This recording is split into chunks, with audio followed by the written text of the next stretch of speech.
Speaking of pharmaceutical companies, you spent many years working with these companies, and there seems to be a lack of trust in the United States by our citizens in those large corporations. How did it all come about, and has that relationship between the industry and the citizens improved at all? Well, my personal view on this is that when pharmaceutical companies first began, and they were really propelled by the age of medicine in the 40s and 50s and all the scientific or medical discoveries that were coming out, and the antibiotics, for example, was one of the first new waves of medicine. Many of the people who worked in the industry were very focused on the doctors and the pharmacists for the most part. There were some regulatory bodies at that time that were important. They grew in importance, obviously, over the succeeding years. But what the industry did not do a very good job of was it didn't really reach out to any other constituents. So as the industry grew, they had more scientific discoveries, they became more profitable, they got bigger, they started turning over, their profits were very strong. Wall Street sat up and took notice. Regulators started paying more attention. Once you get larger, you're bigger. You're sort of a bigger deal. But when Americans, in particular, not just Americans, but certainly Americans in particular, had to start paying more of the costs that were involved, and people started looking at the costs of pharmaceuticals, if they had to pay some more of it, or perhaps they couldn't get it so easily any longer, or whatever the issue might be. So there was much more focus being paid. So I think the long and short of it is, as the industry began to change, it did not really focus on building strong relationships and having a dialogue and a relationship with some of these newer groups that it never felt it needed to cultivate. It always said, the patient is not really the person that we deal with. We deal with the doctors and the pharmacists. Well, they're the end user, and you better have some sort of understanding of where they're coming from in a relationship. So I think over a long period of time, that relationship, to the extent that it even ever existed at all, has been very thin, very fragmented, and it's been very difficult because many pharmaceutical companies have become very firmly entrenched, and they also have, Wall Street has gotten used to, or at least had gotten used to, very healthy profits, right? It's only recently the pharmaceutical companies have had to actually start laying people off because the business has suffered. So you have kind of the perfect storm for them, under pressure from Wall Street to deliver on profitability, screaming public and regulators about practices, about pricing, about all sorts of issues. And so, I have long felt that the industry really has needed to take a completely fresh look and stop hiding behind arguments like, it costs so much money to develop a new drug. Yes, it does, but there are reasons why that occurs, and there are fundamental issues that the industry probably will need to address over the next 20 years or less even, I think, if we're going to see some improvement there. And it's not to say that they haven't made some improvements already. I think they have, but the basic issue of trust is still an issue. Right, in the U.S. public, but does this exist? I know Yes. circumstances are different in other countries, but it does exist elsewhere. You've begun to see trust issues emerging in the UK over the past 10 years, in other parts of Europe. Now, you have socialized medicine in a lot of countries, and that has, again, that's been sort of a place where people can kind of hide. But there are issues of marketing practices. They're more heavily regulated in marketing practices, or have been in Europe, for example. You couldn't do consumer advertising for the longest time on RX drugs. So again, that's another factor in the United States. We've had that for quite some time. So that's another visibility thing. And people look at the cost of a drug, they look at the cost of an ad campaign, and they go, well, if you could cut out some of your marketing expenses, maybe the drug wouldn't cost so much, So I think that as regulations have started to shift in other countries, for better or for worse, you've seen some of those changes. Now, I will point out, Japan has had a very interesting model. There's quite a bit more, or there had been a fair amount of trust in the pharmaceutical industry in that country, because they had they have a very different way of managing industries in Japan. The government sort of gets involved to help, not regulate so much, but they don't chase, all of the pharmaceutical companies in Japan don't chase after the same drug for a blockbuster. So you spread out the cost of drug development among fewer entities. And so you can argue whether they're innovative or not. That's kind of a whole separate issue. But they have had a different model. They also have brought in the public a lot more. I remember hearing a presentation. I was on a panel with a few people, including the head of the pharmaceutical industry in Japan, and he related the fact that in Japan they frequently will bring in patient groups, patients, to come view how the drugs get made, meet some of the people who are behind them, creating a relationship that we never really had in a lot of countries, and particularly the United States. So I think you're going to see, you see variations across the world, but the fact of the matter is pharmaceuticals is a huge business. It's global. You've got issues of pricing across borders. You've got importation of medicines. There is really a chance for the industry to look at itself globally in a fresh way, I think. Let's move into a little discussion about social marketing. Now, Porter Novelli was founded in 1972, and it credits itself as being the founder of social marketing. Could you tell us about that and share some specific campaigns that you were involved in that really focus in on the social good? Okay. Bill Novelli, who was one of the three founders of Porter Novelli, really is credited, I think, in a large part with being the father, the pioneer of social marketing.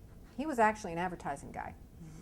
And also had worked in the Peace Corps along with Jack Porter and Bob Druckenmiller. But they took the principles that they had learned from the advertising business and they applied that into how can you use that to create social good? How can you use marketing to change people's behaviors and create a social good? So one of their first clients actually was the National Institute. It was the National Institute Health's high blood pressure education program. And at that time, Americans didn't really know even what the term hypertension was. And there were no treatments for it, really, but they were starting to emerge from the clinic. And the government felt, and it was a terrible problem, people were dying due to heart attack and stroke. So they hired Porter Novelli to put in place a social marketing program to change, not just to educate people about what hypertension was, but to change Americans' behaviors about getting tested, because now if you could get tested and you had to understand what it was you're looking for, so there was a number associated with that, your blood pressure reading, that you could track it, that there was a treatment for you that you could take that would help lower your high blood pressure. Also involved in that was better eating habits, more exercise. So a lot of different people could get involved, or groups could get involved in that effort, not just pharmaceutical companies or physician groups, but also groups that were interested in physical education, schools, whoever it might be. Over the length of that program, and I can't remember now the actual statistic, but a few years ago the government published a statistic on morbidity and mortality from heart attack, at least, and it was unbelievable in terms of how much it had fallen over that intervening period, thanks to a long-term education program, social marketing program, essentially. So that's, I think, a good example of how that's gotten used. Many of the social marketing programs, by the way, were for government entities or associations. They have been used a little bit by corporations, but typically they lend themselves better to associations and organizations who typically are going to have a little longer term view of things, I think, the ability to sustain it. One of the most famous programs was the Truth Campaign, which was for the state of Florida, when the state of Florida, like many states, received their compensation from the tobacco company settlements, and that money had to be used to help reduce the incidence of smoking among teenagers. They had whacked away at this problem for a while, and everybody would use the typical, arguments with teenagers, you're going to die. Yeah, maybe in 20 years when I'm old, not now.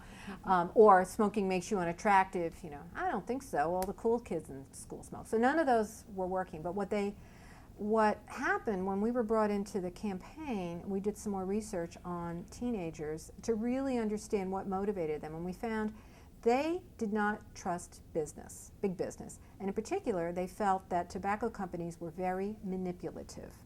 And that became the focal point for the campaign. Now, this is a good segue perhaps into social networking and social media. And so that campaign was designed by the teenagers with the help of Porter Novelli and the advertising agency. They also became the spokespeople, and they saw over a 2-year period, I think, a reduction of something like 40% in the incidence of smoking among teenagers. Now, back then, when they had the campaign, you had to use things like mailing videos to people. You had to actually have a physical town hall meeting. If you were going to have an event, you had to get flyers out. Today, if you could use the social media that we have at our disposal, you can only imagine how much more you could have compressed the timing of that campaign and probably had either the same amount of the same results in a shorter period of time or even better results. So it's a very good example of both, I think, the application of social marketing, but also how that can carry through and what happens when you start to use social networking, among peers, and then you overlay that with a technology. Today, if you had the campaign, you would just put that technology on top of it and use that. Wow. Has the internet, the new media, the Twitter, the blogging, so forth, I think this is kind of an obvious question, but has it made public relations more or less ethical, and why?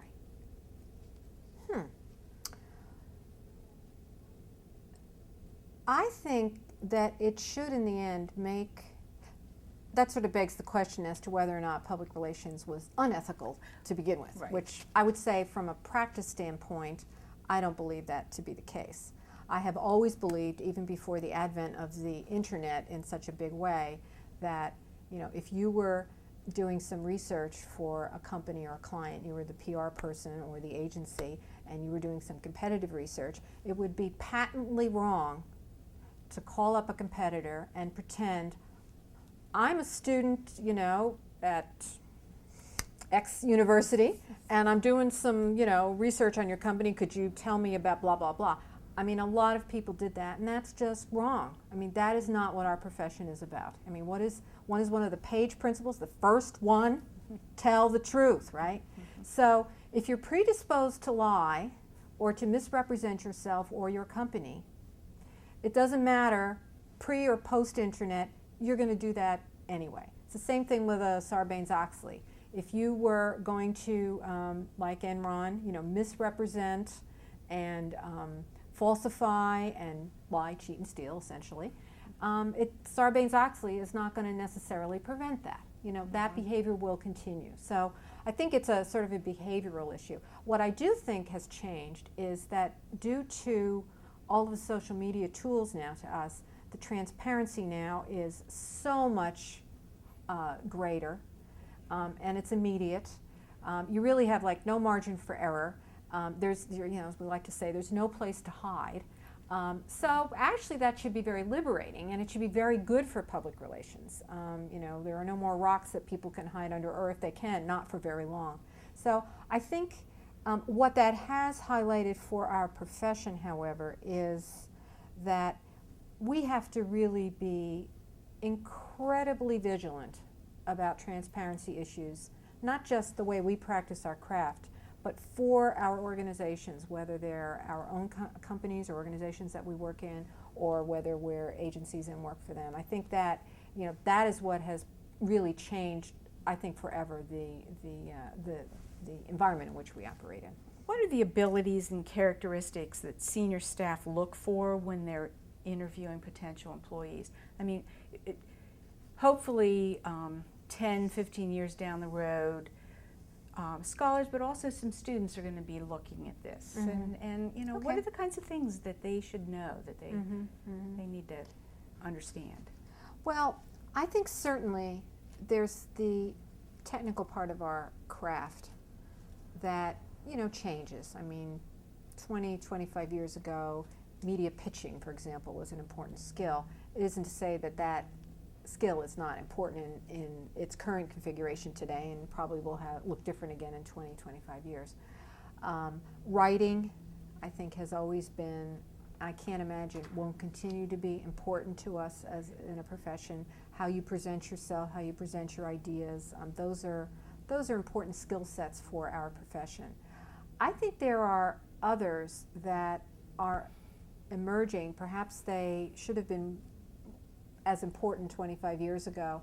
But I think that the skills for success in our profession are the ability to sort of see around the corners. You know, we've been known as doers, you know, we're the writers of the press materials or the statements, the messaging people.